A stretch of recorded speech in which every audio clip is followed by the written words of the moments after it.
The letter arrives on a Tuesday, stark white against weathered wood, innocuous until opened. The bank's logo gleams in the corner like a predator's eye. Inside 60 days to pay or surrender everything. A man's weathered hands shake as he reads. Arthritis twisting his fingers into painful claws, the same hands that once built this house, that crafted heirlooms from raw timber, that stubbornly refused help until it was too late. Outside, storm clouds gather over the Maine coastline. The wind carries whispers of change, of developers with smooth voices and sharp teeth, of communities being hollowed out, of elders discarded when they are no longer useful. On the roof, blue tarp flaps like a surrender flag, but surrender isn't in this man's nature. Even as his body betrays him, even as his son suggests assisted living with kind cruelty, even as the wealthy strangers encircle what remains of his world, sometimes the fiercest battles aren't fought with fists or firearms, but with determination and dignity. And sometimes, salvation arrives in the most unexpected forms, beginning with a crashed car and a broken mailbox. The roof shingles slipped beneath Jack Freeman's boots as the wind howled around him. Rain pelted his face like tiny needles. Each drop another reminder that at 72, he had no business being up here. But the alternative, watching water destroy what remained of his ceiling, wasn't an option. Just a few more nails, he muttered, hammering with his good hand while the other, gnarled by arthritis, clutched desperately at the roof's peak. The storm had come earlier than forecast, catching half of Oak Ridge unprepared. Through sheets of rain, Jack could see neighbors rushing to secure porch furniture and garbage cans now tumbling down the street. The Weather Channel had called it a moderate coastal system. From Jack's precarious perch, there was nothing moderate about it. A sudden gust nearly took him with it. He dropped the hammer, watching helplessly as it clattered down the roof and disappeared over the edge. The wind pushed harder, and for a terrifying moment, Jack felt his grip loosening. His boots slid on wet shingles, and then he was falling, scrabbling desperately for purchase. His hand caught the gutter with a painful jolt that sent fire through his arthritic joints, legs dangling, the ground 20 feet below. Jack hung, suspended by fingers that threatened to betray him at any moment. "Help!" he shouted, voice lost in the wind. Rain streamed into his eyes, blinding him. A white-hot spasm shot through his hand, his arthritis choosing the worst possible moment to remind him of its presence. His fingers began to slip, one by one. With a desperate surge of adrenaline, Jack swung his other hand up, catching the gutter just as his first grip failed. Pain exploded through both arms as he dangled, the metal edge cutting into his fingers. Using every ounce of remaining strength, he pulled himself up just enough to hook an elbow over the gutter. For a moment, he hung there, heart pounding against the roof edge, rain washing over him in merciless sheets. From somewhere below came a woman's voice. "Hold on, I'm calling 911." Jack tried to look down but couldn't risk the movement. Instead, he focused on inching his body back onto the roof, fighting against wind and pain and age. With agonizing slowness, he dragged himself onto the shingles, finally rolling onto his back. Gasping for breath as the storm raged around him, he lay there, rain battering his face, wondering how the hell he was going to get down. The hospital room was too bright and too cold. Jack squinted against the fluorescent lights, trying to focus on Dr. Patel's face as she reviewed his chart. 3 cracked ribs, severe strain to both shoulders, and your arthritis is significantly aggravated, she said, looking at him over her reading glasses. "Mr. Freeman, you're lucky, Mrs. Delgado saw you fall and called emergency services. This could have been much worse," Jack grunted. His definition of lucky didn't include being lectured by a doctor half his age while wearing a backless gown. "You understand you cannot continue doing these kinds of physical tasks," Dr. Patel continued. "The arthritis in your hands has progressed considerably since your last visit. The X-rays show—" "I know what they show," Jack interrupted. "They show I'm old. I don't need pictures to tell me that." Dr. Patel's expression softened. "They show you have a condition that requires management." There are options. We can discuss medications, physical therapy, even surgical interventions that could. What I need is to get back home and fix my roof before what's left of my house is ruined, Jack said, struggling to sit up against the pain in his ribs. How long are you keeping me here? We'd like to observe you overnight, and you won't be fixing any roofs for at least 6 weeks. She made a note in his chart. Is there someone who can help you when you return home? Family, friends. Jack looked away. Margaret had been gone 7 years now. His son Marcus hadn't returned his calls in months, and friends most had either died, moved to be closer to their children, or were in facilities themselves. I'll manage, he said finally. Dr. Patel's silence spoke volumes. She handed him a prescription. For the pain, use it. And this is a referral to a rheumatologist who specializes in advanced arthritis cases. Jack took the papers, knowing they'd likely join the growing pile of medical recommendations in his kitchen drawer. Mr. Freeman, Dr. Patel said, her voice gentle but firm. I understand your desire for independence, but there's a difference between independence and isolation. One keeps you strong, the other eventually breaks you. Jack met her eyes briefly, then looked away. When can I leave, Honoree? The taxi dropped Jack at the end of his driveway the following afternoon. He stood in the weak sunshine, taking in the damage. The blue tarp emergency services had secured over his roof, flapped noisily in the breeze. Branches and debris littered the yard. His mailbox hung at an awkward angle. The post splintered near the ground. The porch steps groaned under his weight as he made his slow way to the front door. Inside, the house smelled of damp and neglect. Water stains spread across the ceiling of the living room like a dark archipelago. Jack lowered himself carefully into his recliner, ribs protesting. The silence of the house pressed in around him. On the side table sat a framed photograph of Margaret, smiling from the porch of this same house, 15 years and a lifetime ago. Beside it, a smaller photo of Marcus at his college graduation. Before the arguments, before the distance, the answering machine blinked with messages, probably Mrs. Delgado checking in. Maybe the clinic with follow-up instructions. Jack ignored it, too tired to deal with either concern or medical advice. Instead, he reached for the stack of mail the neighbor had kindly collected and pushed through his mail slot. Bills, advertisements, and then an official-looking envelope from Atlantic Coast Bank. Jack tore it open, scanning the contents with growing disbelief. Final notice before foreclosure proceedings, the heading announced in bold type.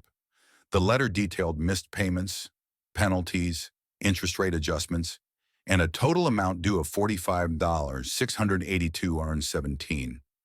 Payment required within 60 days to avoid foreclosure. This is wrong, Jack muttered, reaching for his checkbook and payment records. He'd been struggling since the property tax reassessment. True, but he'd made every mortgage payment, reduced payments, under the modification plan he'd signed last year. He dialed the bank's number, enduring 20 minutes of hold music before reaching a customer service representative who could only confirm that yes, according to their records, he was in default, and yes, the foreclosure process would begin in 60 days without payment in full.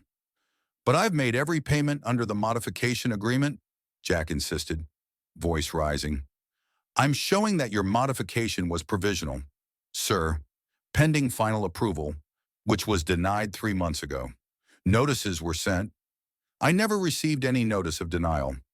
I apologize for any confusion, sir, but our records indicate the notices were mailed. If you'd like to speak with a loan specialist about your options.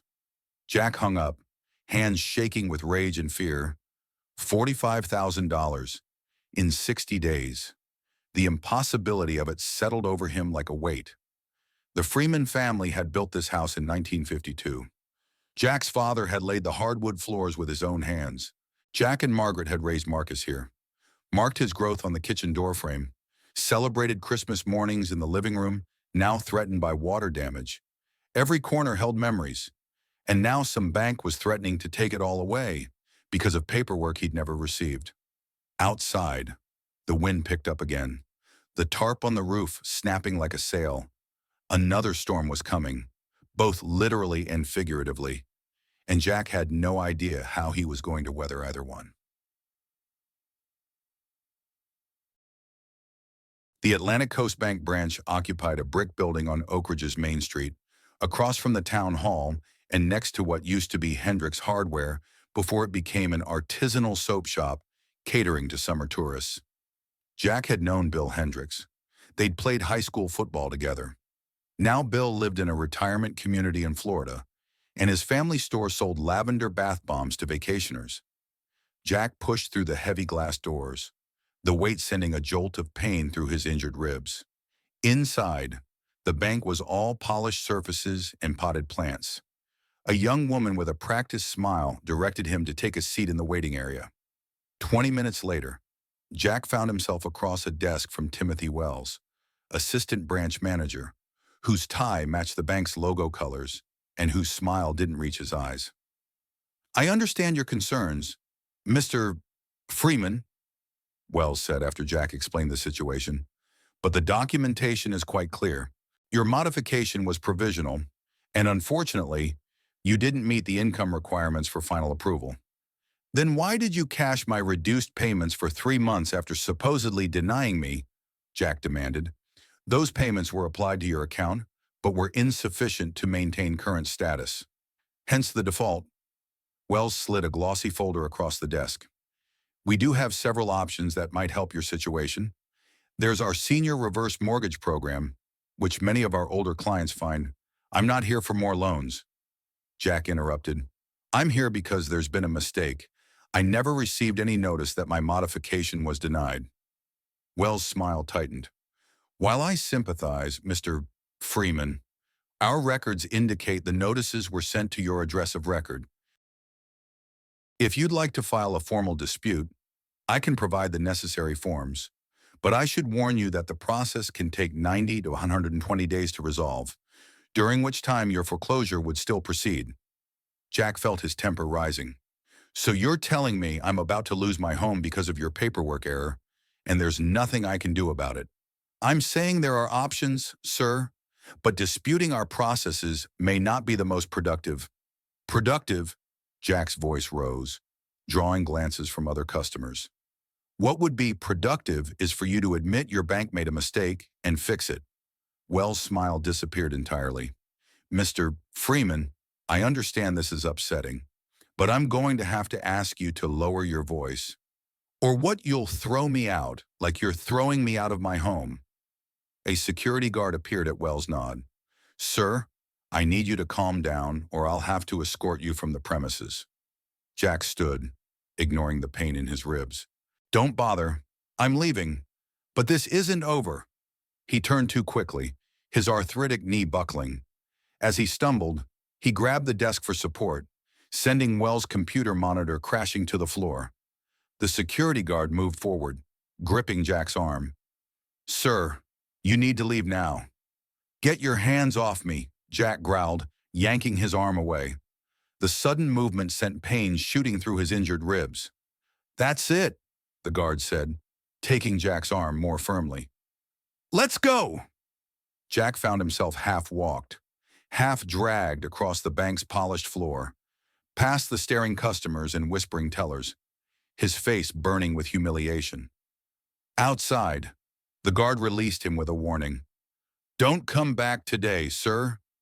Jack stood on the sidewalk, breathing hard, clutching his aching side. Through the bank's windows, he could see Wells already with another customer. The incident seemingly forgotten, but Jack wouldn't forget, couldn't forget. His home, his life was on the line, and he had no idea what to do next. Therefore, the second storm hit Oak Ridge that evening with a vengeance. As if making up for the forecaster's earlier underestimation, Jack sat in his darkened living room, the power having gone out an hour earlier, listening to the wind howl around the eaves and the rain hammer against the windows. The roof tarp flapped violently, each snap a reminder of his vulnerability.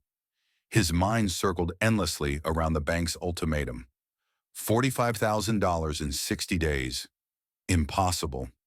His savings had dwindled after Margaret's long illness. Social Security barely covered the essentials. The carpentry jobs that had once supplemented his income had become fewer and further between as his arthritis worsened and younger contractors with digital design skills took over the market. A sudden crash from outside jolted him from his thoughts. Jack grabbed a flashlight and made his way painfully to the front door. In the beam of light, he saw a car had skidded off the rain-slicked road, coming to rest against his already damaged mailbox post, which now lay completely flattened. The car's headlights were still on, illuminating the curtain of rain. Jack hurried down the porch steps as quickly as his battered body would allow, directing his flashlight toward the driver's side window. An elderly woman sat behind the wheel, hands still gripping it tightly, eyes wide with shock. When Jack tapped on the window, she startled before rolling it down a few inches. "Are you hurt?" Jack shouted over the storm. She shook her head. "Just shaken. The road I couldn't see." A gust of wind drove rain sideways into the car. "You can't stay out here," Jack said. "Can you walk? My house is right there." The woman hesitated, then nodded. Gathering her purse and a leather-bound book from the passenger seat, Jack helped her from the car, noticing her slow, careful movements, not injured, but definitely older than he'd first thought. 75 at least, her silver hair plastered to her head by the rain, her slight frame nearly lost in a beige trench coat. Together they made their way to the porch, the woman leaning on Jack more heavily than he'd expected. His ribs protested, but he said nothing, focusing instead on getting them both inside and out of the storm. In the living room, Jack found matches and lit several candles, their warm glow revealing his unexpected guest more clearly. Despite her drenched appearance, there was an elegance about her in the way she held herself, in the quality of her simple gold jewelry, in the calm assessment in her blue eyes as she took in her surroundings. "I'm Jack Freeman," he said, offering a hand. "Eleanor Reed," she replied, her handshake firm despite her fragile appearance. "I'm so sorry about your mailbox." Jack waved dismissively. "It was already half destroyed by the last storm. Are you sure you're not hurt?" "Quite sure, though my pride has taken a beating," she smiled ruefully. "I don't usually end up in ditches." "Storm like this, anyone could lose control," Jack said, retrieving a towel from the bathroom and offering it to her. "You live around here, I don't recognize you." "I bought the Patterson place on Harbor View Road last year," Eleanor explained, drying her hair. "I've been traveling a lot, only moved in permanently a few months ago." Jack nodded. The Patterson place, one of the oldest homes in Oak Ridge, with a wraparound porch and views of the bay, once owned by a local fishing family, now likely another expensive summer home rarely used. Except this woman said she'd moved in permanently. "You're a long way from Harbor View," he observed. Harbor View Road was on the opposite side of town, the wealthy side where old sea captains' homes had been converted to showcase properties for out-of-state money. "I was returning from Portland," Eleanor explained. "My usual route was flooded, so I took the back roads." She glanced around the candlelit room, her gaze lingering on the water stains on the ceiling. "You've had some storm damage too, I see." "Roof," Jack said shortly, not wanting to get into the whole story with a stranger. "Can I call someone for you once the storm passes? You'll need a tow." Eleanor opened her purse and frowned. "My phone's dead. May I use yours to call AAA?" Jack handed her his landline, watching as she dialed and explained her situation. From her end of the conversation, it became clear that no tow trucks would be available until morning. And even then, the storm was expected to continue through most of the next day. "They can't come until tomorrow afternoon at the earliest," Eleanor said, hanging up. "Is there a hotel nearby where I might stay the night?" Jack shook his head. "Nearest hotel is the Bayside Inn, 10 miles south. But with the roads like this..." He glanced out the window at the sheeting rain and howling wind. "Look, I've got a spare bedroom. It's nothing fancy, but you're welcome to it until they can get your car out of the ditch." Eleanor studied him for a moment, as if weighing her options, then nodded. "That's very kind." Thank you. Jack showed her to the small bedroom that had once been Marcus's. The room was neat but sparse, long since cleared of most personal touches. He found a t-shirt and sweatpants that had belonged to Margaret kept in a drawer he rarely opened and offered them to Eleanor. Bathrooms across the hall, he said. There are extra blankets in the closet if you get cold. And, sorry about the lack of electricity. I've weathered worse, Eleanor said with a smile. Thank you, Jack.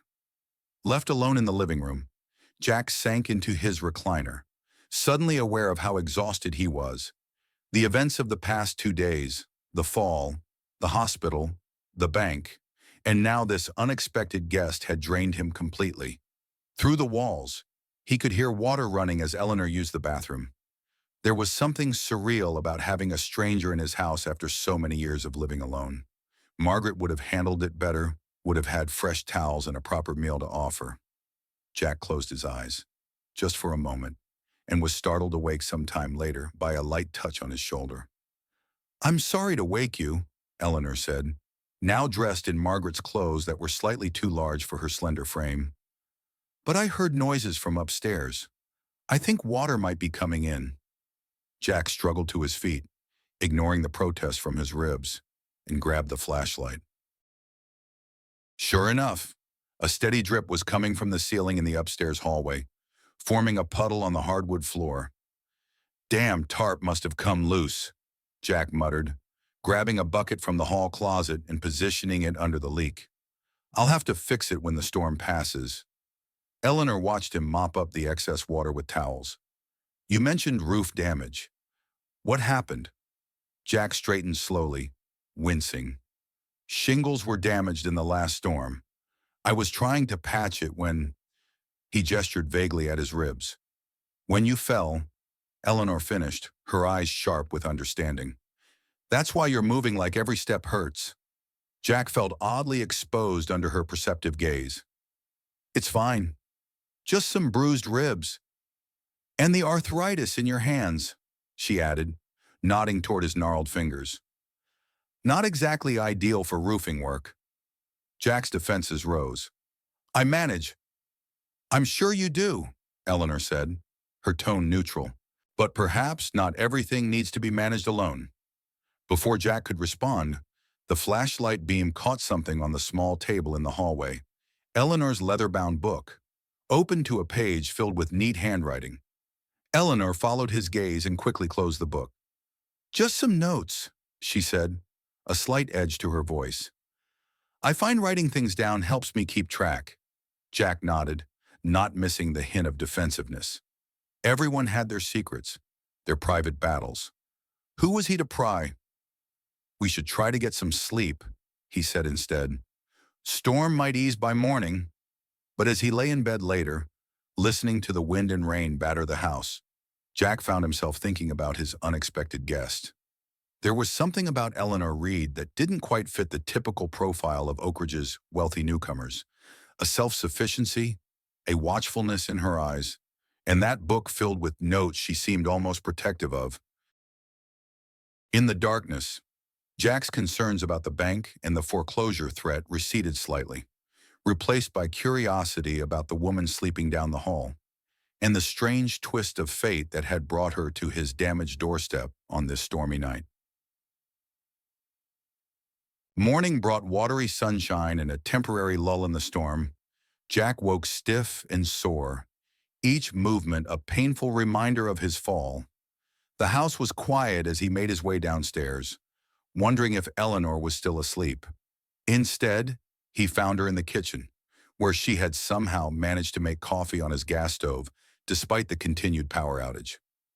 Hope you don't mind, she said, offering him a steaming mug.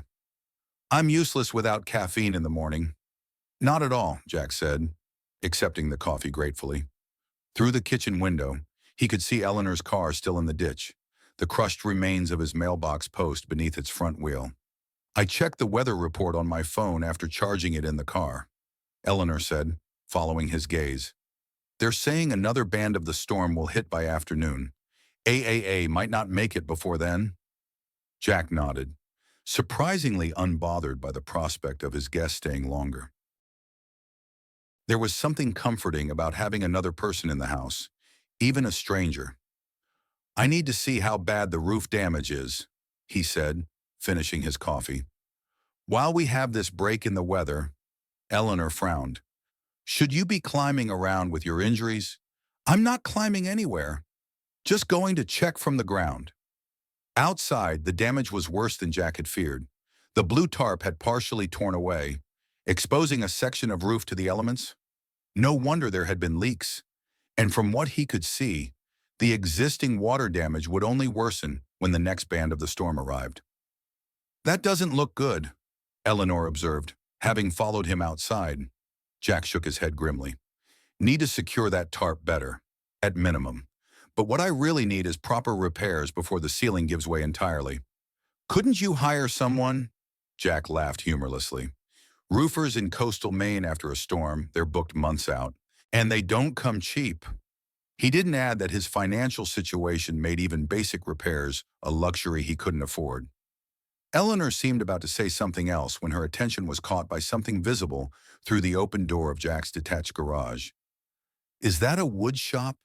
Jack followed her gaze to where his workbench and tools were visible. "Just a hobby setup. I used to do carpentry professionally. Before." He flexed his arthritic hands unconsciously. Eleanor walked toward the garage, as if drawn by what she'd glimpsed. Jack followed, watching as she examined the modest workshop with obvious interest. "May I?" she asked, gesturing toward the workbench where several small wooden items sat in various stages of completion. Jack nodded, slightly uncomfortable having someone look through his private sanctuary, but also curious about her interest. Eleanor picked up a half-finished wooden box with intricate inlay work around the edges. "This is beautiful," she said softly, running her fingers over the smooth wood. "Maple cherry," Jack corrected, surprised by her knowledge. "The inlay is maple."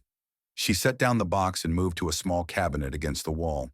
Its doors opened to reveal several finished pieces, a jewelry box, a set of coasters with nautical designs, a chess set with hand-carved pieces. "These are exquisite," Eleanor said, examining a knight from the chess set. "You made all these?" Jack nodded, a mix of pride and melancholy washing over him. "Keeps my hands moving. Doctor says it's good for the arthritis." "To a point." "You have remarkable talent," Eleanor said, and something in her tone made Jack believe she meant it.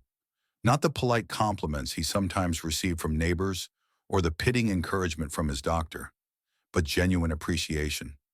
She continued exploring, stopping at a small photograph pinned to the wall above the workbench. It showed a much younger Jack standing proudly beside an ornate wooden cradle.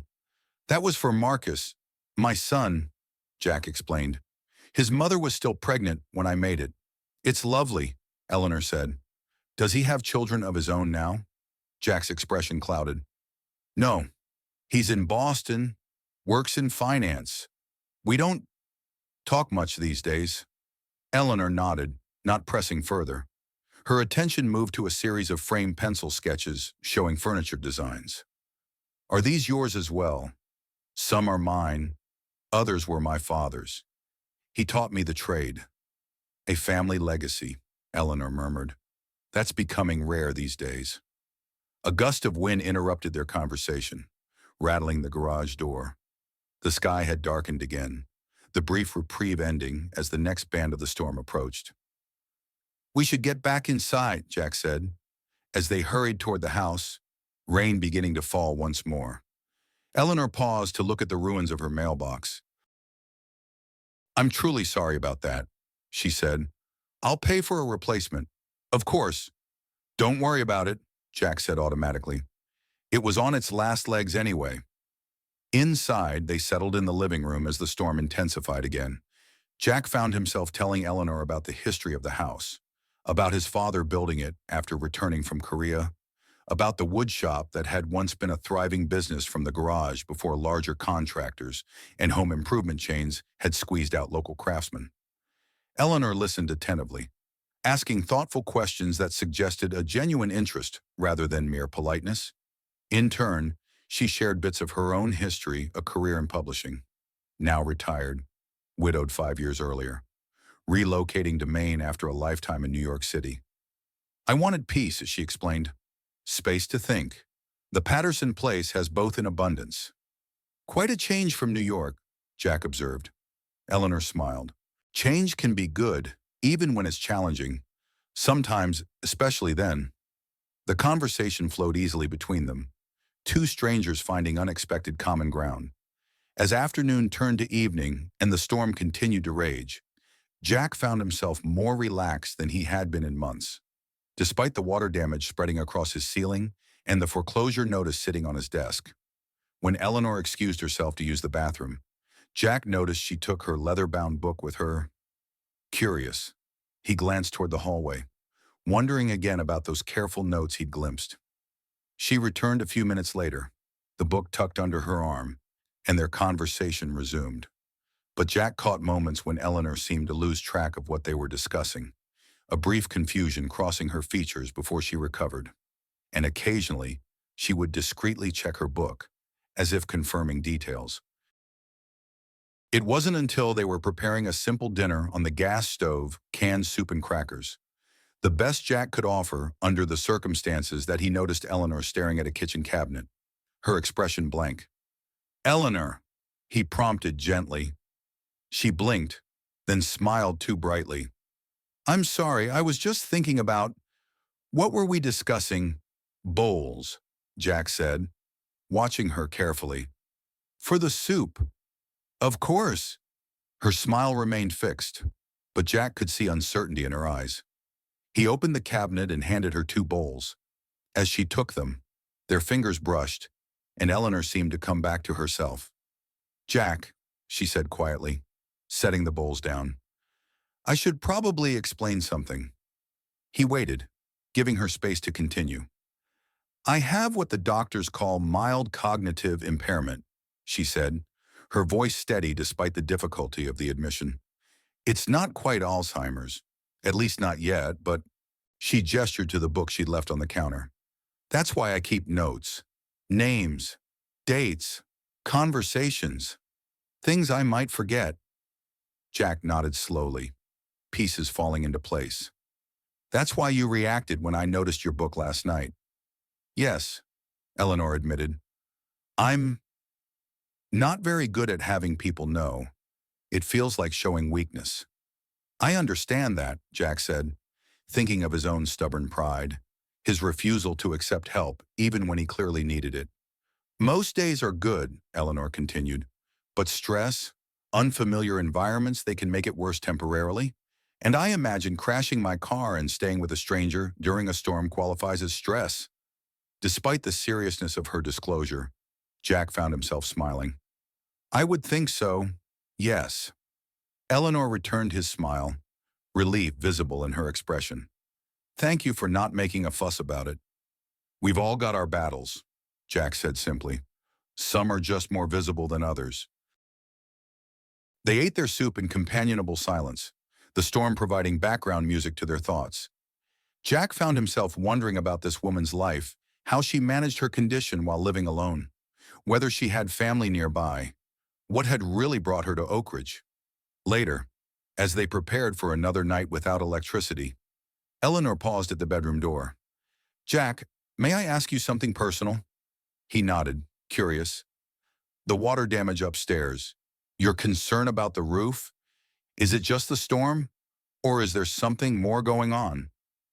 Jack hesitated, unaccustomed to sharing his problems. But Eleanor had trusted him with her vulnerability. Perhaps he owed her the same honesty. The bank's threatening foreclosure, he said finally. Some paperwork issue with a loan modification I thought was approved. They're saying I owe $45,000 in 60 days, or I lose the house. Eleanor's expression darkened. That sounds suspicious. Loan modifications don't typically work that way. You know about these things. I handled my publishing company's finances for years, she said, and I've seen how banks sometimes take advantage of older homeowners.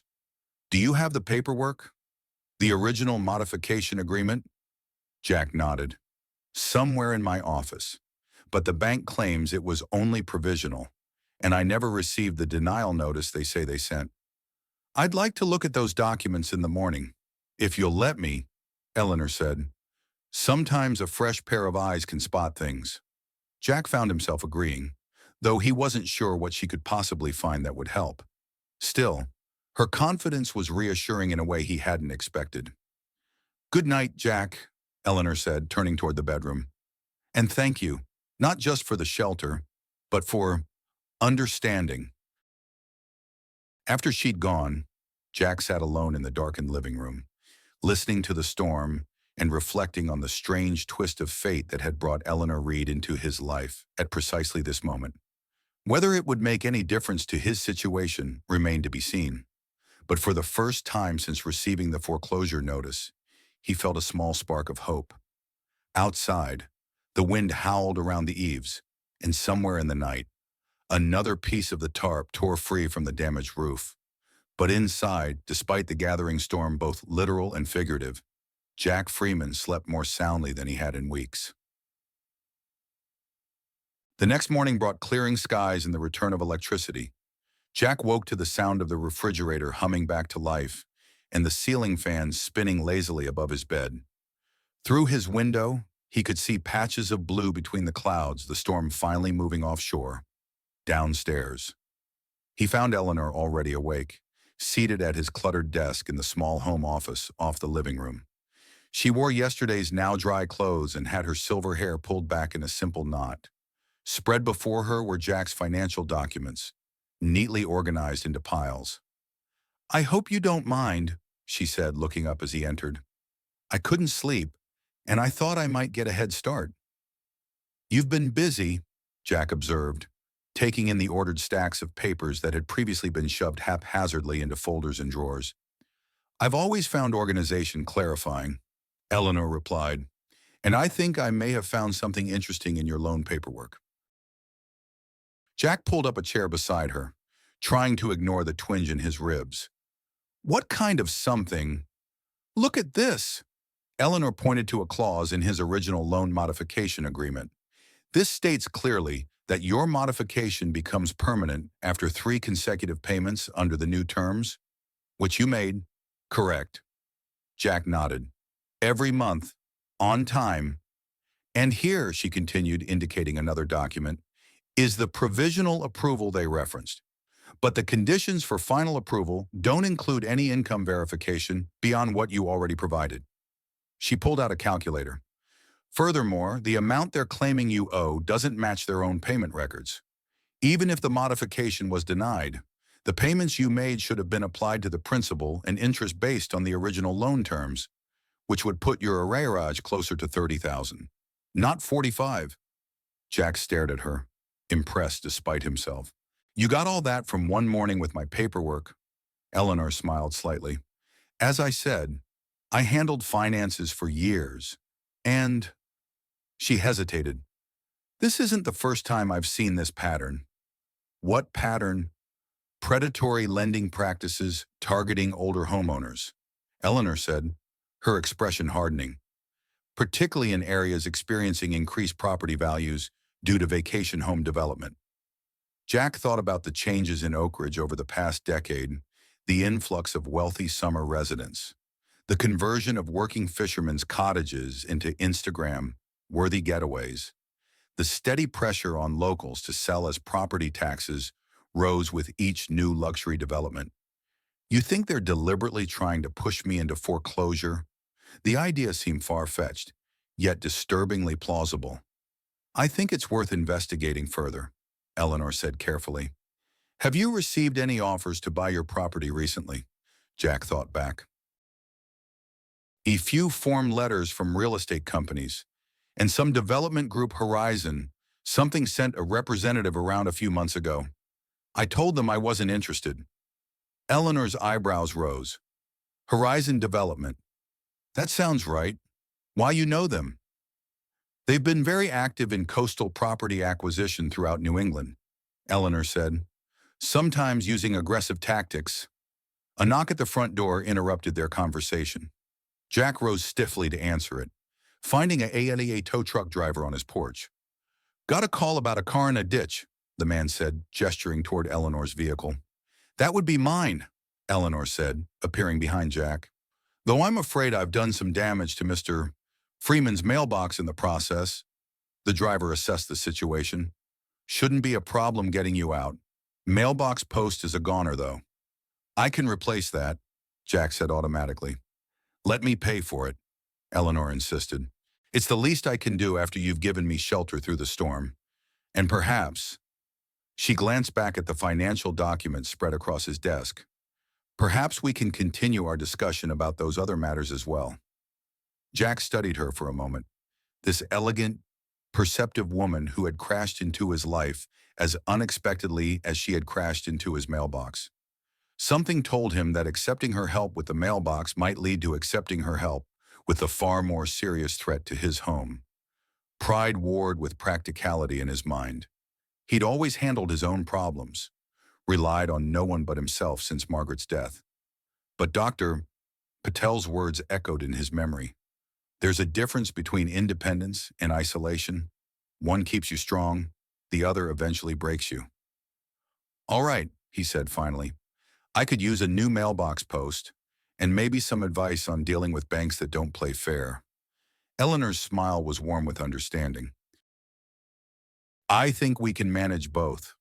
After all, we each have our areas of expertise. As they watched the tow truck driver attach a chain to Eleanor's car, Jack felt an unexpected lightness despite his injuries and the looming threat of foreclosure. For the first time in longer than he could remember, he wasn't facing his battles alone. The Maine morning sunlight broke fully through the clouds, illuminating the damage left by the storm, but also highlighting the clear blue sky beyond, where the weather was finally changing for the better. 2 days later, Jack knelt in his front yard, digging a hole for the new mailbox post. His ribs protested every movement, but he worked steadily, finding comfort in the physical labor despite the pain. Eleanor had gone home after her car was towed, but not before they had exchanged phone numbers and made plans to meet again. She had taken copies of his loan documents, promising to review them more thoroughly and look into Atlantic Coast Bank's practices. Just focus on that roof for now, she had told him. Let me worry about the bank for a bit. Jack had been surprised by how quickly he'd come to trust her judgment, how easily they'd fallen into a partnership of sorts. There was something about Eleanor Reed that inspired confidence, a sharpness of mind combined with genuine kindness.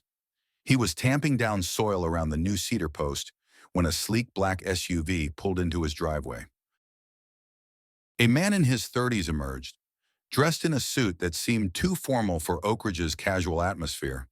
He approached with the practiced smile of someone about to make a sales pitch. Mr. Freeman Michael Dawson, Horizon Development. He extended a hand that Jack ignored, partly out of suspicion after his conversation with Eleanor, partly because his own hands were covered in dirt. I'm busy, Jack said shortly, continuing his work.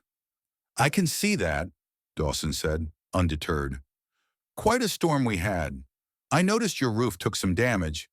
He gestured toward the sagging blue tarp. That's actually why I'm here. Horizon is very interested in your property, and we'd like to make you an offer that would solve all these maintenance concerns. Jack straightened slowly, studying the younger man. Not interested in selling? You haven't heard our offer yet, Dawson persisted.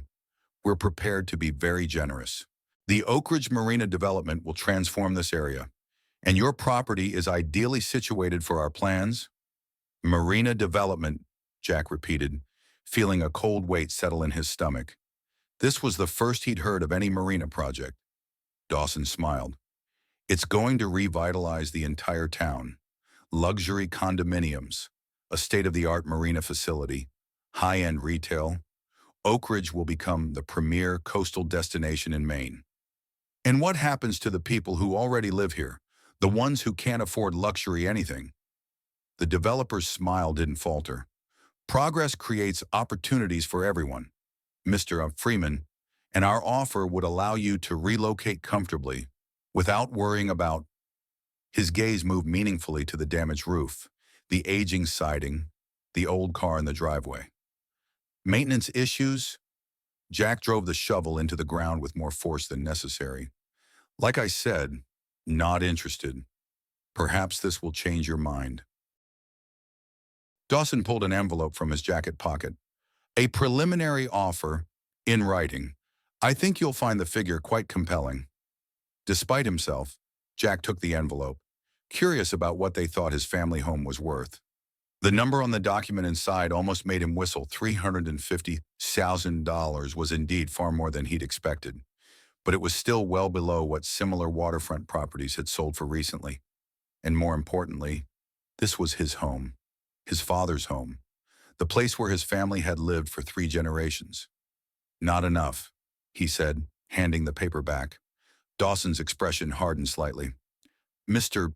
Freeman, I should mention that the Oak Ridge Marina development has already secured approval from the town council. Construction begins in 6 months. Properties that don't sell to us directly may be subject to eminent domain proceedings for the public access portions of the development. Is that a threat? Just information you should have while considering our offer. Dawson's smile returned, professionally pleasant, especially given your current financial situation. The implication was clear, and Jack felt anger rising in his chest. How do you know anything about my financial situation? Dawson shrugged. Horizon does thorough research on all properties of interest. We know about the foreclosure notice.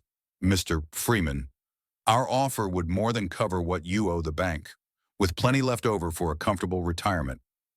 Jack stabbed the shovel into the dirt and took a step toward Dawson. Get off my property. I'll leave my card, Dawson said, unfazed, placing it on top of the mailbox parts lying on the ground. Our offer stands for 2 weeks. After that, it decreases significantly. Think about it, Mr. Freeman. At your age, with your health issues, do you really want to spend your remaining years fighting battles you can't win? He turned and walked back to his SUV, leaving Jack standing in the yard, hands clenched into painful fists, mind racing with implications. How did Horizon know about the foreclosure notice? How did they know about his health issues? And what did Atlantic Coast Bank's suddenly aggressive collection tactics have to do with a marina development he'd never heard of until today? Jack pulled out his phone and dialed Eleanor's number with dirt-smudged fingers. This was no longer just about saving his home from foreclosure. Something bigger was happening in Oak Ridge, something that connected his personal struggle to forces that threatened the town itself. As the phone rang, Jack looked up at the house his father had built, weathered but solid, imperfect but beloved. He would not let it go without a fight. And for the first time in years, he had an ally in that fight, an unexpected friend who had literally crashed into his life just when he needed her most. Eleanor, he said when she answered, we need to talk. It's about Horizon Development. The silence on the other end lasted just a beat too long, and when Eleanor spoke, her voice carried a weight he hadn't heard before. I was just about to call you about the same thing, she said. There's something you need to know about Horizon. And about me. Eleanor arrived an hour later, her silver Toyota now repaired from its encounter with Jack's mailbox.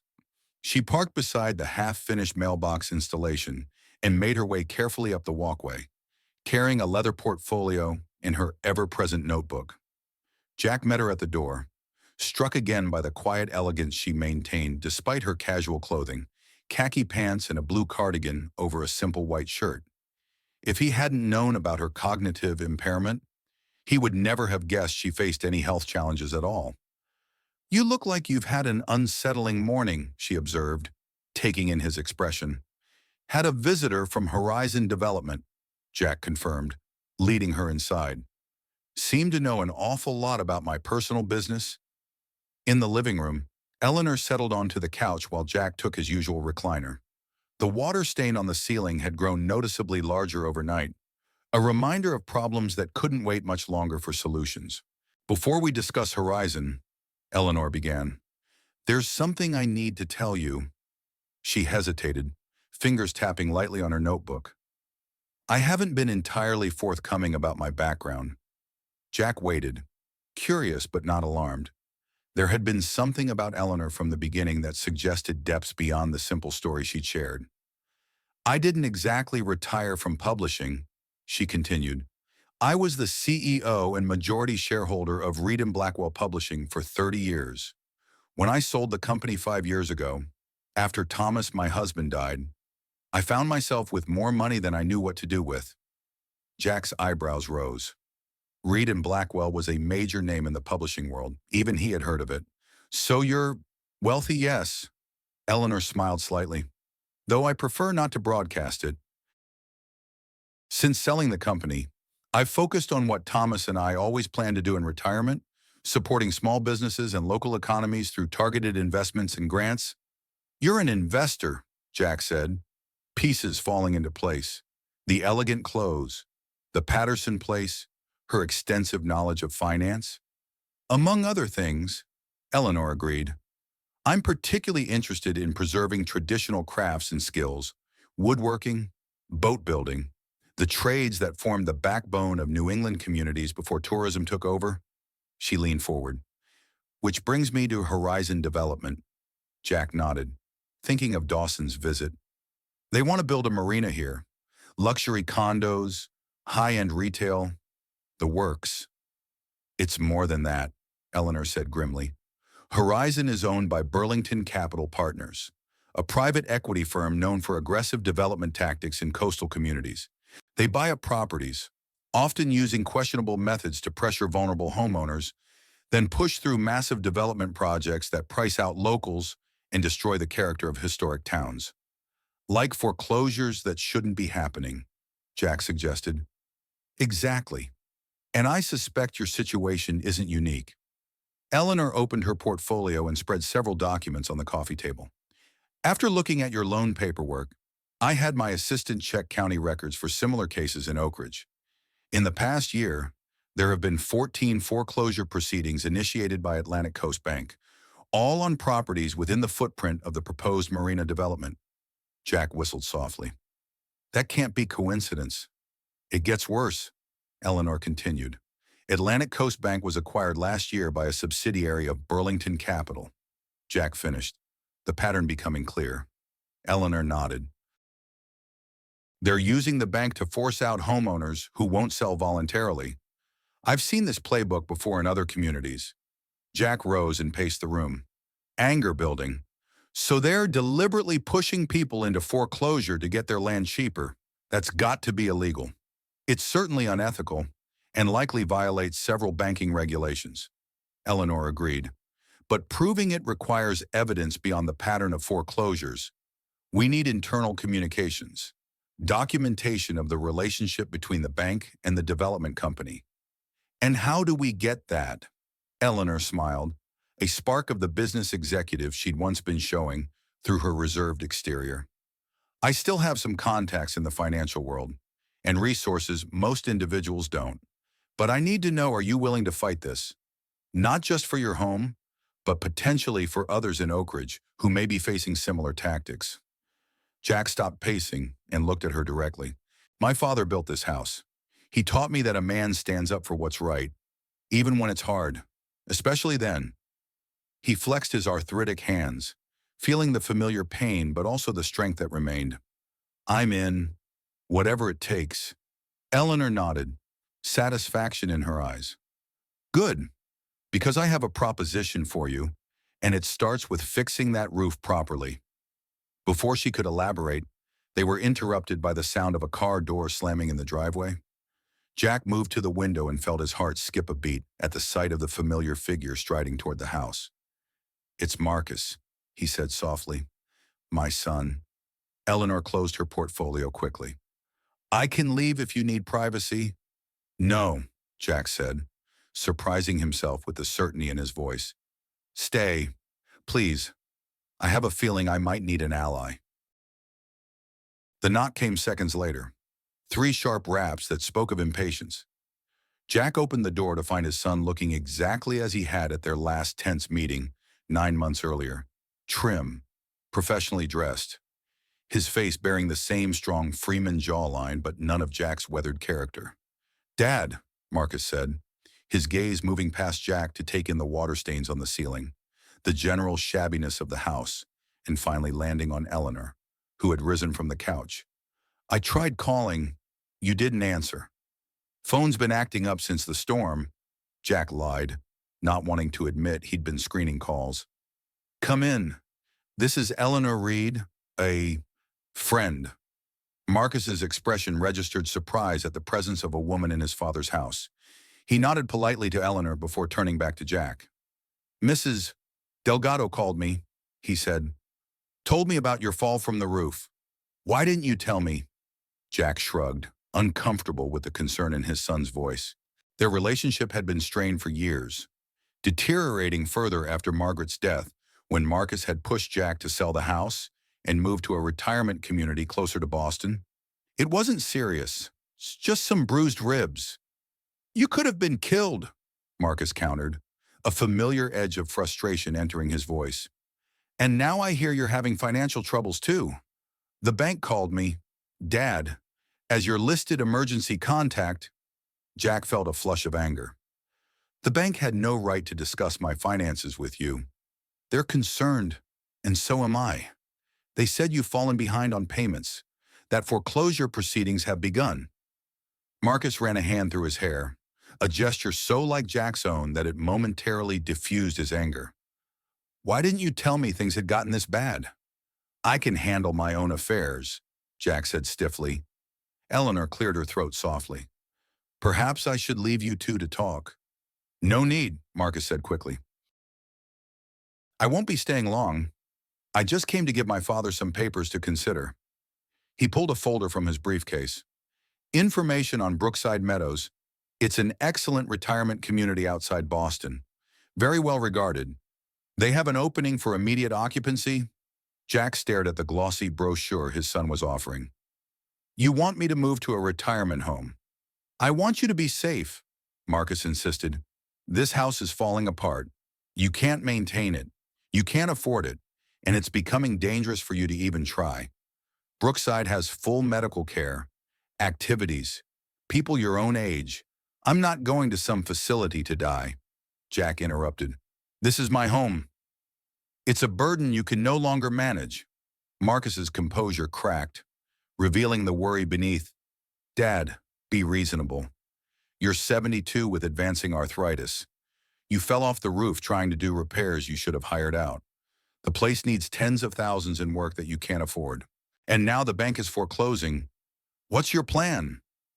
Jack glanced at Eleanor, who had remained silent but watchful during the exchange. Something in her steady gaze gave him confidence. I'm going to fight the foreclosure, he said firmly. With Eleanor's help, there are irregularities in how the bank has handled my loan. Marcus looked skeptical. Dad, no offense to your friend, but taking on a bank requires resources you don't have.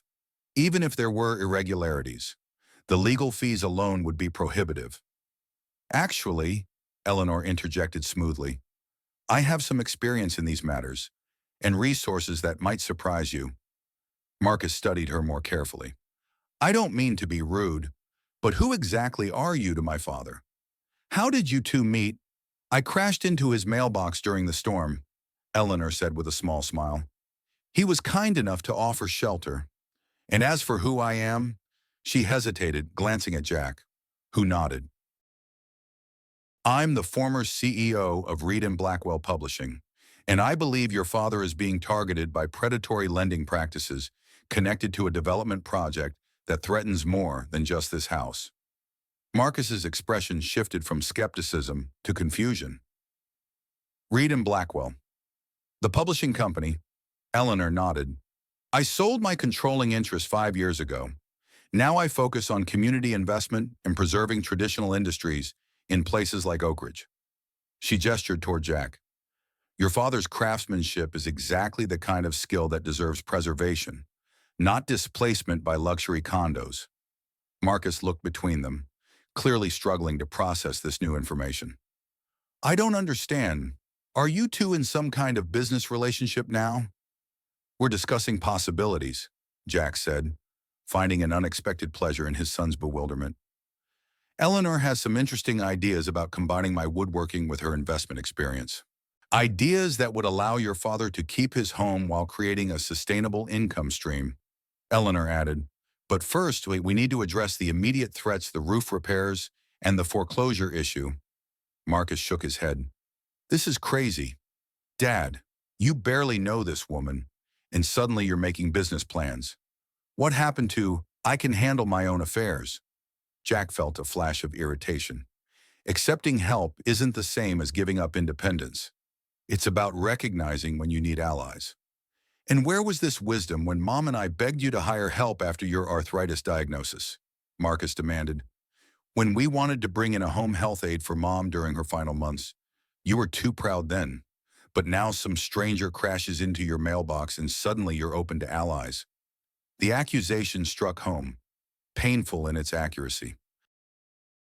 Jack had indeed refused help when Margaret was dying, insisting he could manage her care alone despite his own health challenges. The resulting strain had taken a toll on everyone, especially Marcus, who had taken leave from his job to step in when Jack finally collapsed from exhaustion. That was different, Jack said, his voice low. Was it, Marcus challenged, or is it just easier to accept help from a stranger than from your own family? He turned to Eleanor. No offense intended, Ms. Reed. I'm sure your intentions are good, but you don't know my father like I do. His stubbornness, his refusal to adapt to changing circumstances, it's a pattern that's hurt this family before. Eleanor regarded Marcus thoughtfully. None taken. And you're right, I don't know your father's history, but I do recognize someone being pressured to give up their home through questionable banking practices. And that's something I can help with, regardless of family dynamics. Marcus sighed, some of the fight leaving him. Look, I'm not trying to be the villain here. I'm worried about my father living alone in a house he can't maintain, with health issues that will only get worse. If you have some plan that addresses those realities, I'm willing to listen. But I've heard too many of Dad's solutions over the years that were really just delaying the inevitable. Fair enough, Eleanor said. Perhaps we could all sit down and discuss the situation more thoroughly. I have some specific proposals that might address both your concerns and your father's desire to remain in his home. Jack watched this exchange with mixed emotions. Part of him resented Marcus and Eleanor discussing his future as if he weren't present. But another part recognized the truth in his son's words. He had been stubborn, had refused help when he needed it most, had put pride before practicality even when it hurt those he loved. I'd like to hear what Eleanor has in mind, he said finally. And the words came with difficulty. I'm sorry, Marcus. About before? You're right, I should have accepted help with your mother. That was pride, and it cost us all. Marcus looked startled by the apology. Then his expression softened slightly. I'm just trying to make sure you're okay. Dad, that's all I've ever wanted. I know, Jack acknowledged. So let's talk about how to make that happen without me ending up in Brookside Meadows just yet. Eleanor smiled approvingly. Excellent. But first, I suggest we move this conversation to my house. The Patterson place has plenty of room, and we can discuss options without... She glanced meaningfully at the water stain on the ceiling, which had developed an ominous new drip. Additional complications. As they gathered their things to leave, Jack paused in the doorway, looking back at the home that held his history, his memories, his identity. He wasn't ready to give it up, not to the bank, not to Horizon Development, not even to his own son's well-intentioned concern. But for the first time, he was ready to accept that keeping it might require help. And in Eleanor Reed, with her sharp mind, her quiet strength, and her own hidden vulnerabilities, he had found an unexpected ally in that fight. Outside, the mailbox post stood half-installed in the yard, a simple project interrupted by forces much larger than a broken piece of wood. Jack made a mental note to finish it soon. After all, if he was going to stay in this house, he'd need somewhere to receive his mail, and something told him that in the coming days, there would be important letters to receive, battles to fight, and perhaps even new beginnings to embrace, all starting with a damaged mailbox and the woman who had crashed into it during the storm. The Patterson place was everything Jack had imagined and more. Perched on a bluff overlooking Oak Ridge Bay, The colonial revival mansion commanded breathtaking views of the Atlantic. Wraparound porches, intricate gingerbread trim, and floor-to-ceiling windows spoke of a bygone era when sea captains built homes to showcase their prosperity. Inside, however, the house was surprisingly understated. Elegant but comfortable furniture, walls lined with bookshelves rather than ostentatious art, and a general sense of lived-in warmth that belied the mansion's imposing exterior. "This place must have cost a fortune," Marcus murmured as Eleanor led them into a sunlit sitting room where tea had already been set out. The previous owners had let it deteriorate significantly, Eleanor explained, gesturing for them to sit. "I got it for less than you might think, though the restoration has been ongoing." Jack noticed water stains on one ceiling corner, not unlike those in his own home. "Roof issues," Eleanor smiled. "Among other things, old houses are a labor of love, as you well know." They settled around a low table, Eleanor pouring tea with practiced grace. Despite the grandeur of the setting, there was something approachable about her, a lack of pretension that put Jack at ease, even as Marcus remained visibly tense. "Now," Eleanor said once they were settled, "about your situation. Jack, I've been giving it considerable thought, and I believe there are several paths forward, depending on your priorities." "Keeping my home," Jack said immediately. "That's non-negotiable." Marcus sighed but held his tongue. "Understood," Eleanor acknowledged. "To do that, we need to address three immediate issues: the foreclosure threat, the roof repairs, and your longer-term financial stability." She opened her notebook, and Jack noticed she'd written these points in a careful hand, likely to help her remember the details. "For the foreclosure," she continued, "I've already had my attorney look into your loan documents. He believes we have grounds to challenge Atlantic Coast Bank's actions based on several irregularities, including their failure to properly apply your payments and their questionable denial of your loan modification. But legal battles take time," Marcus pointed out. "Time the roof doesn't have." "Precisely," Eleanor agreed. "Which brings me to the second issue. I propose we proceed immediately with proper roof repairs before further damage occurs. I'm willing to fund these repairs as an investment in the property." Jack stiffened. "I'm not looking for charity." "Not charity," Eleanor corrected firmly. "An investment, with terms we can formalize. Consider it a home equity line specifically for critical repairs." "And the catch?" Marcus asked. Skepticism evident. "No catch," Eleanor said. "Standard interest rate. Repayment terms tied to the outcome of our larger project." "Which is," Jack prompted. Eleanor's eyes lit up with genuine enthusiasm. "A cooperative workshop and training center for traditional woodworking and craftsmanship, based in your existing garage space, but expanded to accommodate students. You'd serve as master craftsman and instructor, passing on your skills to a new generation while creating high-quality pieces for sale." Jack blinked, trying to process this unexpected proposal. "You want to turn my garage into a school?" "More than that," Eleanor explained. "A sustainable business that preserves traditional skills while providing you with income. I've successfully funded similar projects in Vermont and New Hampshire, a blacksmithing forge in Burlington, a traditional boat-building workshop in Portsmouth. Skills like yours are becoming rare. Jack, there's value in preserving them." Marcus leaned forward, business instincts engaged despite his skepticism. "And the financial structure. How would this actually work?" "I'd provide capital investment for renovations, equipment, and initial operating costs," Eleanor explained.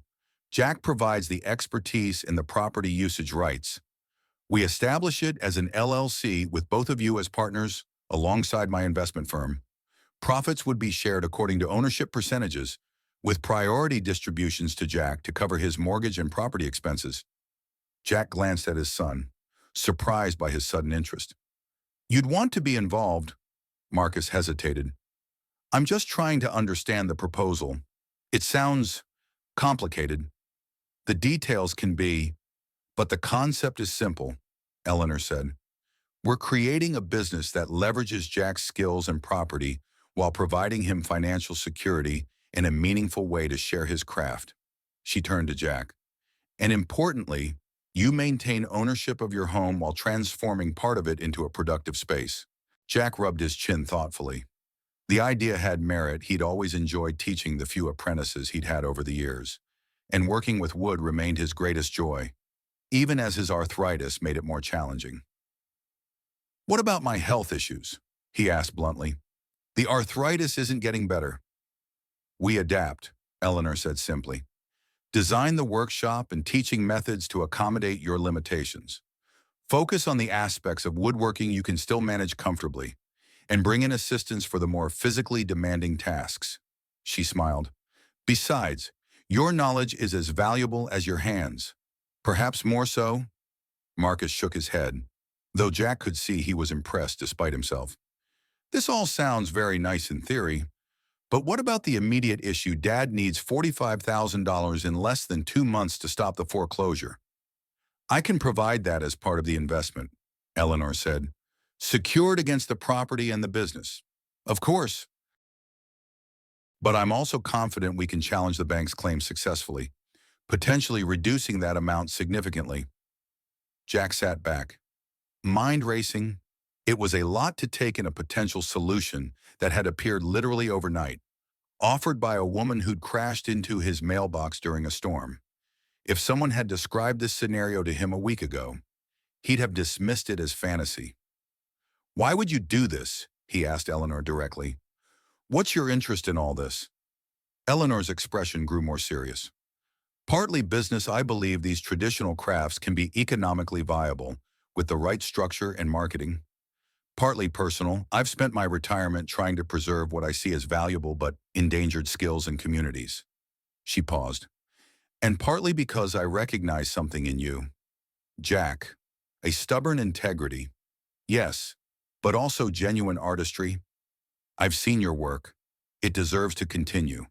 There's something else, Marcus interjected, studying Eleanor carefully. This has something to do with Horizon development, doesn't it? You mentioned them earlier. Eleanor nodded, a shadow crossing her face. I have history with Burlington Capital, Horizon's parent company. 10 years ago, they attempted a hostile takeover of Reed and Blackwell. We fought them off, but I saw their tactics firsthand, the pressure, the manipulation, the disregard for anything but profit. She leaned forward. When I discovered they were behind the Oak Ridge Marina development, I knew I needed to get involved. So we're pawns in your corporate revenge game? Marcus asked sharply. Marcus, Jack admonished, but Eleanor held up a hand. A fair question, she acknowledged. But no, my interest in preserving traditional crafts and communities predates my conflict with Burlington. This is about stopping a predatory development that would destroy Oak Ridge's character and displace its people. Your father's situation is part of a larger pattern that needs to be challenged. A moment of silence fell as both men processed her words. Jack studied Eleanor's face, looking for signs of deception or hidden agendas. He found none, only determination, sincerity, and something else. A hint of the vulnerability she'd revealed when discussing her cognitive impairment. I need time to think about this, he said finally. Of course, Eleanor agreed. It's a significant decision, but the roof repairs shouldn't wait. Regardless of what you decide about the larger proposal, will you at least let me help with that immediately?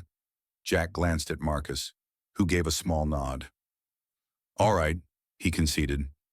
The roof first, the rest, I'll need to consider carefully. Excellent. Eleanor made a note in her book. I'll have my contractor there tomorrow morning to assess the damage and begin repairs. As they prepared to leave, Eleanor excused herself briefly, giving father and son a moment alone. What do you think? Jack asked quietly. Marcus ran a hand through his hair, a gesture so reminiscent of his younger self that Jack felt a pang of nostalgia.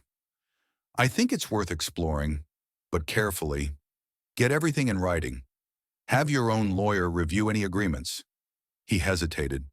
And Dad, be careful about mixing business with, Whatever else might be developing here. Jack felt a flush of embarrassment. There's nothing developing. She's just trying to help. Uh-huh, Marcus said, unconvinced. Just proceed with caution on all fronts. Before Jack could respond, Eleanor returned, carrying a folder. Some preliminary information about the workshop concept, she explained, handing it to Jack. Take your time reviewing it. And here's my attorney's card. He's expecting your call to discuss the foreclosure challenge. Outside, as Marcus helped Jack into the car for the drive back, Jack found himself looking back at the Patterson place at Eleanor, standing on the wide porch, silver hair catching the afternoon sun. There was something both formidable and fragile about her, a combination that resonated with his own condition. She's quite something, Marcus observed, following his gaze. Jack nodded, unable to articulate the strange connection he felt to this woman who had so unexpectedly entered his life. She is... As they drove away, Jack clutched the folder Eleanor had given him, feeling for the first time in months that perhaps there was a path forward, after all, on one that might allow him to keep his home, continue his craft, and maybe even rebuild the strained relationship with his son. All because of a storm, a damaged mailbox, and the remarkable woman who had crashed into both. The contractor arrived promptly at 8 the next morning, accompanied by a crew of 4 and more equipment than Jack had expected. Eleanor had texted that she would join them later, after a doctor's appointment. Frank Rossi, the contractor, introduced himself, shaking Jack's hand firmly. Ms. Reed said this is a priority job. We'll do a full assessment first, then get right to work. Within an hour, Rossi had confirmed what Jack already knew. The roof damage was extensive, with water infiltration affecting not just the shingles but some of the underlying structure as well. Previous repairs were, let's say, not professional, Rossi observed diplomatically, showing Jack photos taken from the drone they'd used to survey the entire roof. We'll need to replace about 40% of the shingles, repair some rotted wood in the structure, and address those damaged soffits. Then there's the water damage to the ceilings inside. Jack braced himself. What's the damage to my wallet? Ms. Reed has already approved the full scope, Rossi said, somewhat apologetically. I'm under instructions to complete all necessary repairs, inside and out. Jack frowned, uncomfortable with the arrangement despite having agreed to it. I'd still like to know the cost. Rossi hesitated, then named a figure that made Jack wince. It was more than he'd feared, well beyond what he could have managed on his own. Worth every penny to protect a home like this? Though, Rossi added, running a hand along the porch railing, they don't build them like this anymore. Your father was a craftsman. Miss Reed mentioned? Jack nodded, surprised by the personal touch. Built it after Korea. Taught me everything I know about woodworking. It shows, Rossi said appreciatively. The details, the solid construction, you can feel the care that went into it. He gestured to his crew, who were already unloading materials. We'll treat it with the same respect. Should have the exterior weather-tight by end of day tomorrow. Then we'll tackle the interior damage. Jack watched as the team efficiently set up ladders and safety equipment, feeling both grateful for the help and slightly displaced in his own home. It was strange having others take charge of repairs he'd always handled himself, however imperfectly. He was helping unload some of the materials, ignoring both his ribs and Rossi's polite suggestions that he leave the heavy lifting to them when another car pulled into the driveway. Jack expected Eleanor, but instead found himself face-to-face with Michael Dawson from Horizon Development once again. Mr. Freeman, Dawson greeted him, eyeing the construction activity with obvious displeasure. I see you're making improvements, planning to sell after all. Just fixing what needs fixing, Jack replied coldly. What do you want? Dawson. I noticed construction activity and thought I'd check in. Dawson's smile didn't reach his eyes. Our offer still stands. You know, though I'm surprised you're investing in repairs, given your financial situation. Jack bristled at the reference to his finances. My situation is fine. Thanks for your concern. Is it? Dawson glanced meaningfully at the contractor's truck with its prominent company logo, Rossi Construction and Restoration. Portland. That's a high-end firm. Must be costing a pretty penny. His tone suggested disbelief that Jack could afford such services. Before Jack could respond, a silver Toyota pulled in beside Dawson's SUV. Eleanor emerged, dressed more formally than Jack had yet seen her in a navy pantsuit that exuded professional authority despite its simplicity. "Mr. Dawson," she said as she approached, her voice carrying a crisp edge Jack hadn't heard before. "What a surprise to find you here." Dawson turned, confusion flickering across his face. "I'm sorry, have we met? Not formally." Eleanor replied, "Eleanor Reed, I believe you are acquainted with my attorney, James Harrington. He's handling some matters related to Burlington Capital's business practices." The name clearly registered with Dawson, whose composed expression faltered momentarily. "Ms. Reed, I wasn't aware you had connections in Oak Ridge. I'm full of surprises," Eleanor said pleasantly. "Now, if you'll excuse us, Mr. Freeman and I have business to discuss." Dawson recovered quickly, his professional smile returning. "Of course, I just wanted to remind Mr. Freeman that our offer has a timeline attached. 2 weeks, as I mentioned yesterday." He handed Jack another business card. "Call me when you're ready to discuss terms." After Dawson departed, Jack turned to Eleanor. "What was that about? He definitely recognized your attorney's name." Eleanor's expression was grim. "James Harrington led the legal team that blocked Burlington's hostile takeover attempt of my company. He's developed something of a reputation for thwarting their more aggressive acquisitions." Jack nodded toward the construction crew. Dawson seemed surprised by all this activity. "Good," Eleanor said firmly. "Let him report back that you're not a distressed seller desperate to unload your property." She surveyed the work already underway. "How's it going so far?" "Rossi seems to know his business," Jack admitted, "though the price tag nearly gave me a heart attack." Eleanor smiled. "Quality work isn't cheap, but it's an investment in the property's future, our future project. I hope," Jack hesitated. "I've been thinking about your proposal. It has merit, but you're concerned about losing control." Eleanor finished perceptively. "About becoming dependent on outside help." "Something like that," Jack acknowledged, impressed by her insight. "Let's take a walk," Eleanor suggested, nodding toward the shoreline path visible from Jack's yard. "I find it easier to think clearly by the water." They made their way down to the public path that wound along the rocky shore, Eleanor moving carefully on the uneven ground. Jack found himself automatically offering his arm for support, which she accepted with a grateful smile. "I've reviewed the preliminary information," Jack said as they walked. "The workshop concept is interesting, but I have concerns about Marcus's involvement." Eleanor raised an eyebrow. "You don't want him involved?" "It's complicated," Jack sighed. "Our relationship has been strained since his mother died. I'm not sure mixing business would help. Or perhaps it would give you common ground again," Eleanor suggested. "A shared project, a way to rebuild." Jack considered this. "Maybe, but there's something else you should know. Marcus works in finance specifically, commercial real estate investment." Eleanor stopped walking. "For which firm? Keystone Partners? In Boston?"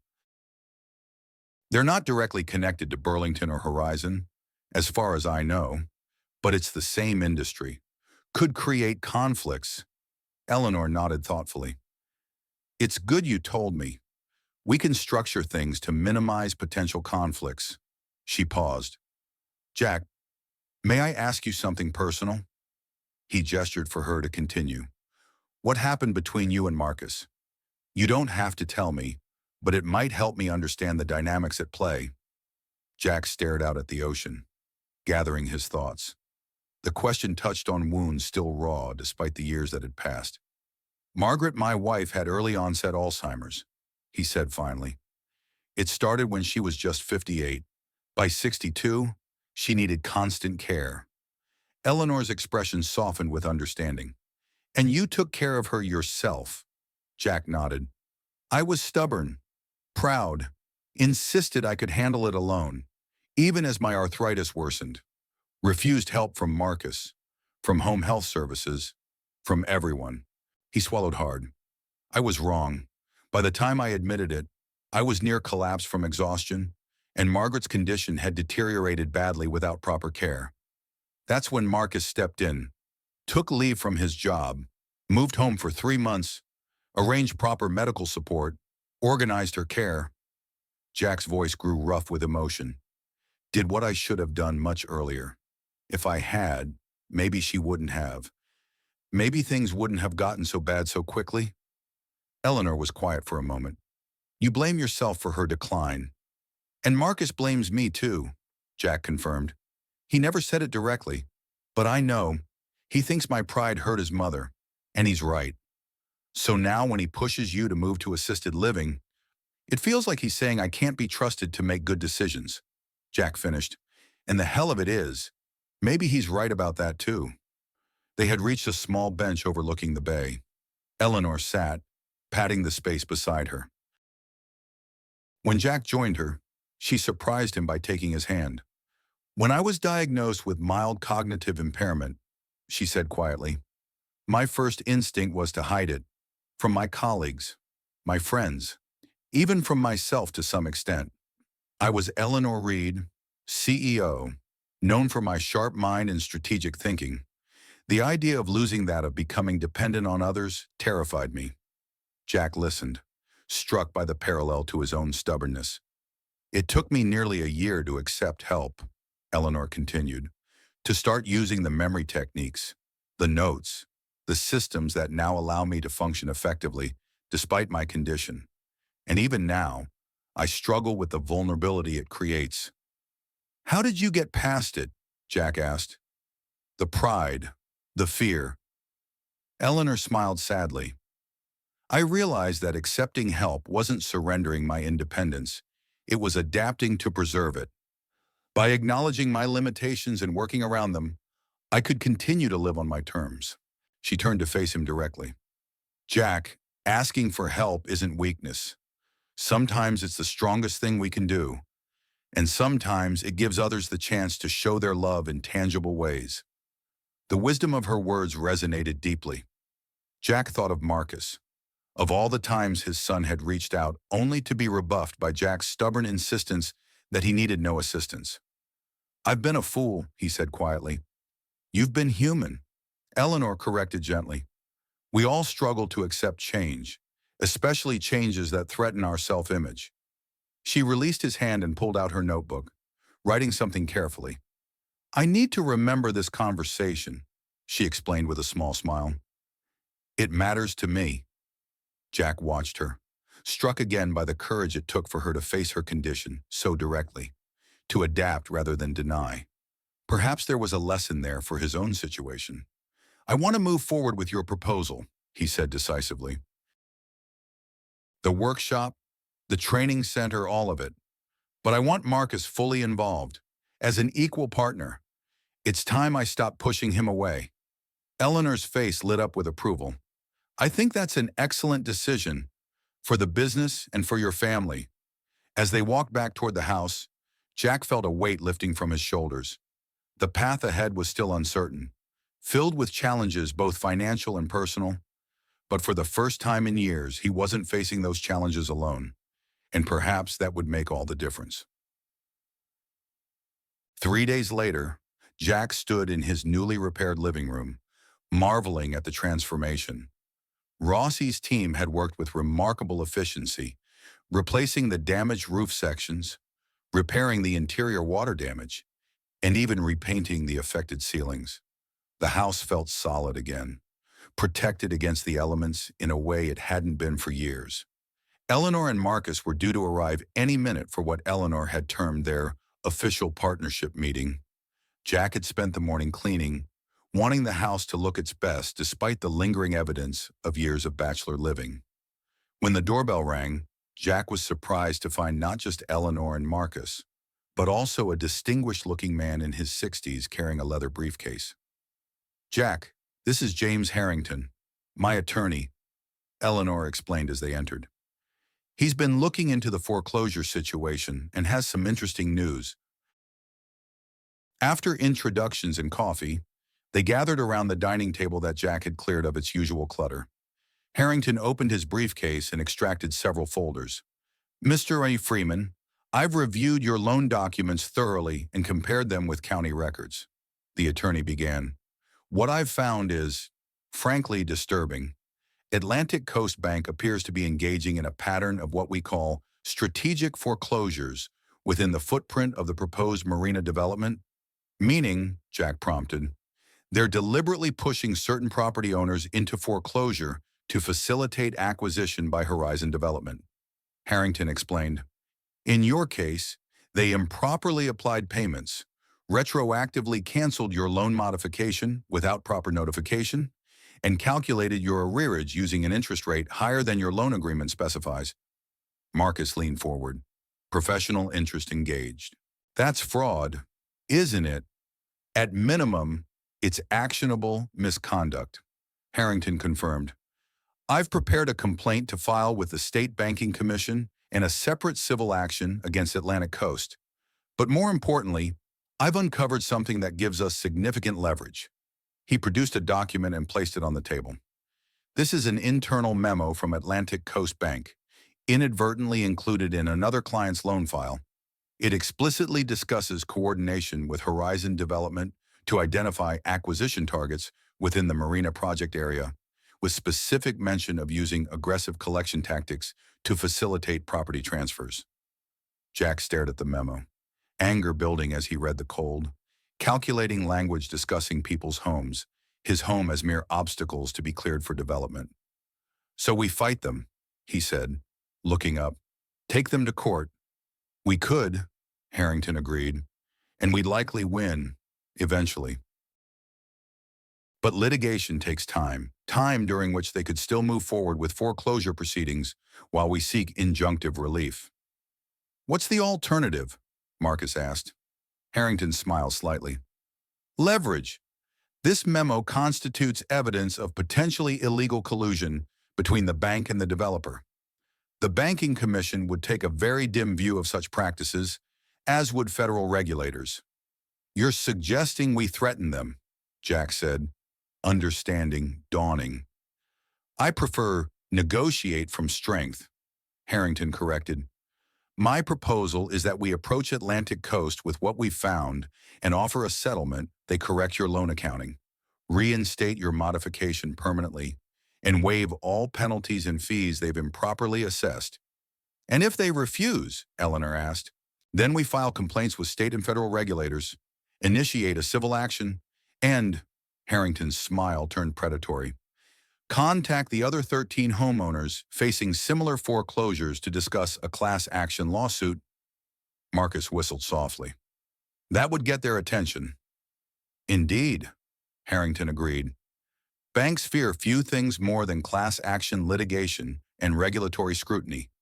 The negative publicity alone could derail the entire marina project. Jack considered the strategy.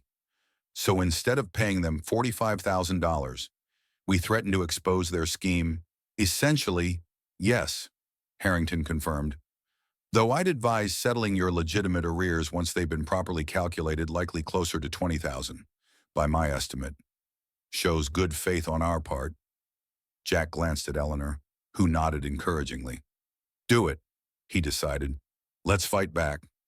Excellent, Harrington said, making a note. I'll prepare the communication today. Now, shall we discuss the workshop project? I understand there are documents to review and sign. For the next 2 hours, they worked through the details of Eleanor's proposal, now refined into formal legal agreements. The workshop would be established as Oak Ridge Traditional Crafts, LLC, with Jack, Marcus, and Eleanor's investment firm as equal partners. Jack would contribute the use of his property and his expertise, while Eleanor would provide capital investment and business development support. Marcus would handle financial management and marketing. This all looks good, Marcus said as they reviewed the final documents, but I'm still not clear on my practical role. I'm in Boston most of the time, and I don't know anything about woodworking. Your role is crucial, Eleanor explained. You bring financial expertise, business connections, and a younger perspective on marketing traditional crafts to new audiences, and you don't need to be here full-time. Much of what you'll do can be handled remotely, with regular visits. Jack cleared his throat. Plus, I'd like to have you involved. Son, this could be something we build together, a new chapter. Marcus looked surprised by the sentiment, then thoughtful. I'd like that too, Dad. As they signed the various agreements, Jack felt a strange mix of emotions, excitement about the new venture, relief about challenging the foreclosure, and a tentative hope about rebuilding his relationship with Marcus. None of it would have been possible without Eleanor, whose steady presence across the table felt increasingly essential to his life. After Marcus and Harrington departed, promising to return the following weekend to begin planning the workshop renovations, Jack found himself alone with Eleanor in the newly repaired living room. "Thank you," he said simply, "for all of this." Eleanor smiled, and though he noticed she looked tired, the day's intensive discussions perhaps taking a toll. "It's a partnership, Jack. We all bring something valuable to it. Still," he insisted, "none of this would be happening without you. I'd likely be losing my home, continuing to push Marcus away, watching my craft die with me." "Don't sell yourself short," Eleanor said. "You had the courage to accept help, to try something new. That's rarer than you might think, especially at our age." Jack nodded, acknowledging the truth in her words. "Speaking of age, how are you doing with your condition? I mean, today was intense." Eleanor's expression shifted, a vulnerability showing through her composed exterior. "Some days are better than others. Today has been challenging. Too many details, too many names and figures to keep straight." She tapped her notebook. "Without my system, I'd have been lost several times. But no one noticed," Jack observed. "You managed it beautifully." "Practice," Eleanor said with a small smile. "And preparation? I review everything thoroughly beforehand, make detailed notes, ask clarifying questions when I feel myself slipping." Her smile faded. "But it's getting harder. The doctors say it will continue to progress, though the rate varies widely from person to person." Jack felt a pang of concern. "Is there anything I can do to help?" "Just what you're doing," Eleanor replied. "Treat me normally, but understand if I sometimes seem confused or repeat myself. And," she hesitated, "perhaps be patient if I occasionally forget parts of our conversations or need reminders about things we've discussed." "I can do that," Jack promised. "Heaven knows I need people to be patient with my physical limitations. Seems only fair to extend the same courtesy to others." Eleanor reached across the table and squeezed his hand briefly. "That's why I trust you with this, Jack. You understand what it means to adapt to unwelcome changes without surrendering to them." The moment of connection between them lingered, warm and significant. Jack found himself wondering what Margaret would think of Eleanor, of this unexpected friendship developing between two stubborn, proud individuals learning to accept help in their own ways. She would approve, he decided. Margaret had always valued authenticity and courage above all else, and Eleanor Reed had both in abundance. "Will you stay for dinner?" he asked impulsively. "Nothing fancy, I make a decent pasta sauce, but I'd enjoy the company." Eleanor's smile returned, brightening her tired features. "I'd like that very much. And afterward, perhaps you could show me more of your woodworking. I'm particularly interested in that chess set I glimpsed in your workshop." As Jack moved to the kitchen to begin preparations, he felt a lightness he hadn't experienced in years. The house around him was secure once more, the threat of foreclosure being actively confronted, and new possibilities were taking shape for his future. All because of a storm, a damaged mailbox, and the remarkable woman who had entered his life at precisely the moment he needed her most. 1 week later, Jack knelt in his front yard, putting the finishing touches on the new mailbox installation. Unlike the simple post he'd been working on when Dawson first appeared? This was something special, a carefully crafted cedar post with decorative routing and a custom-built mailbox featuring hand-carved maple leaves matching those on Eleanor's property. It was the first new piece he'd created since his partnership with Eleanor and Marcus began. A small gesture of gratitude and a statement of intent.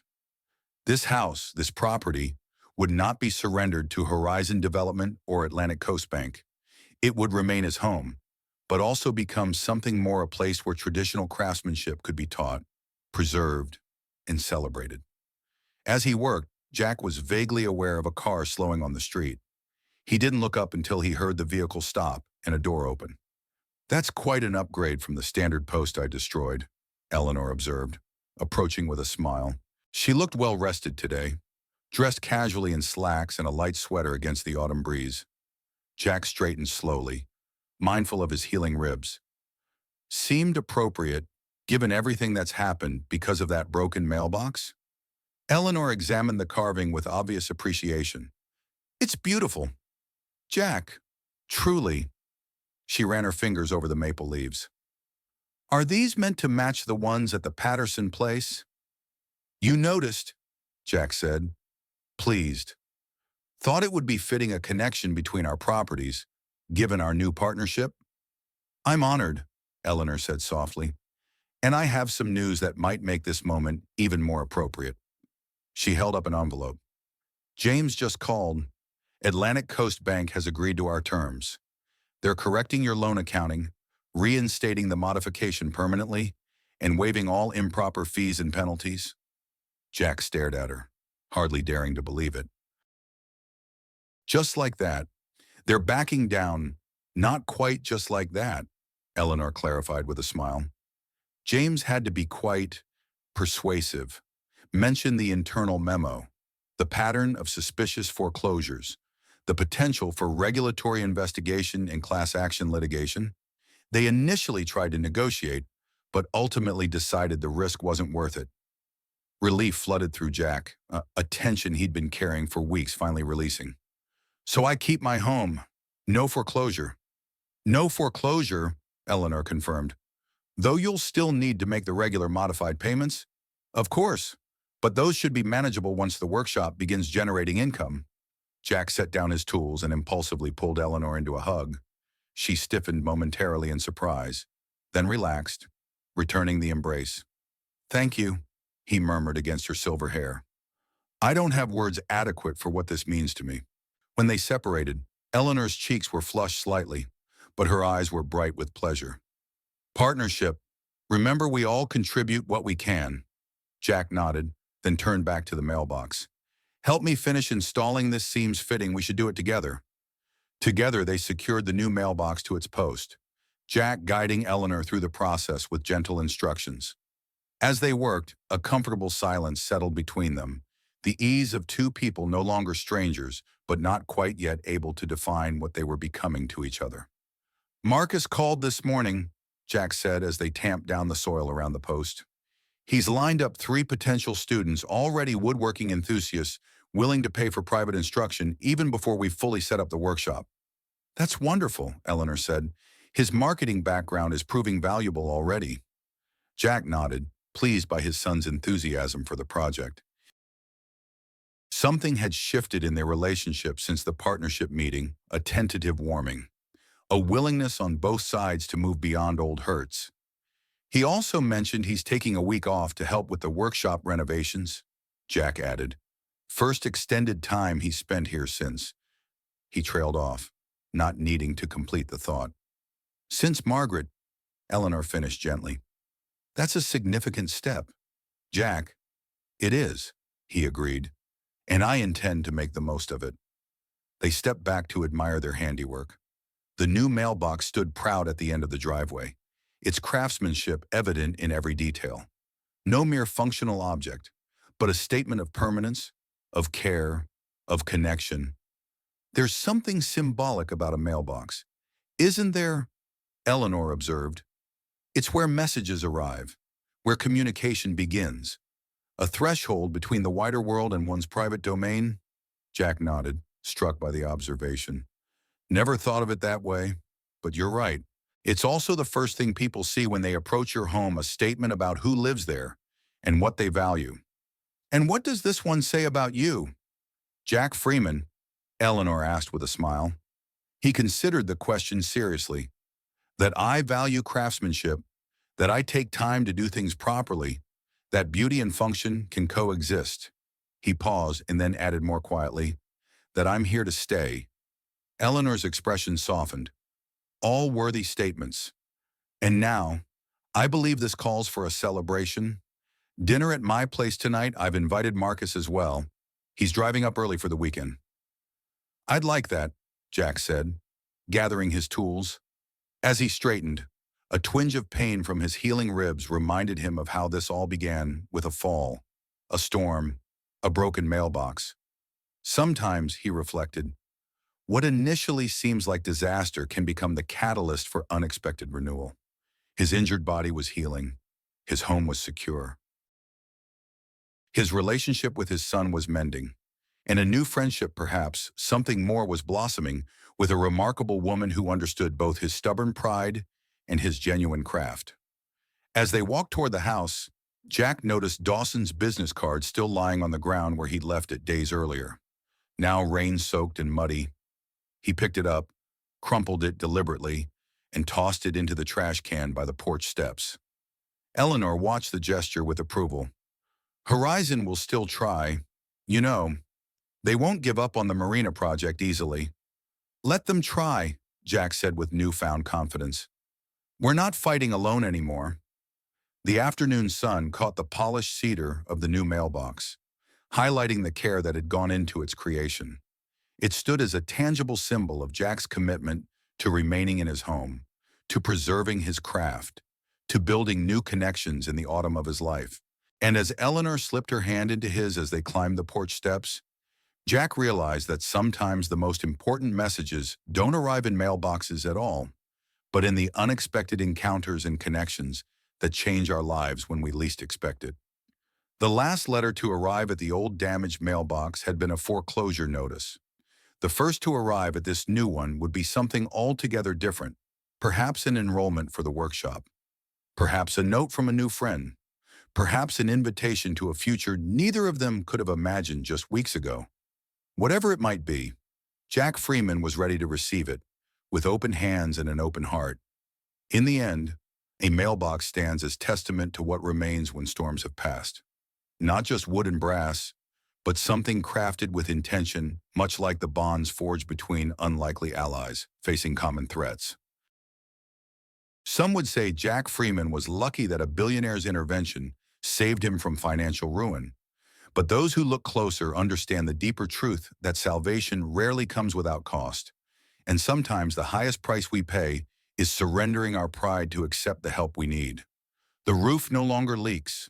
The foreclosure notice is now merely paper, its threat neutralized.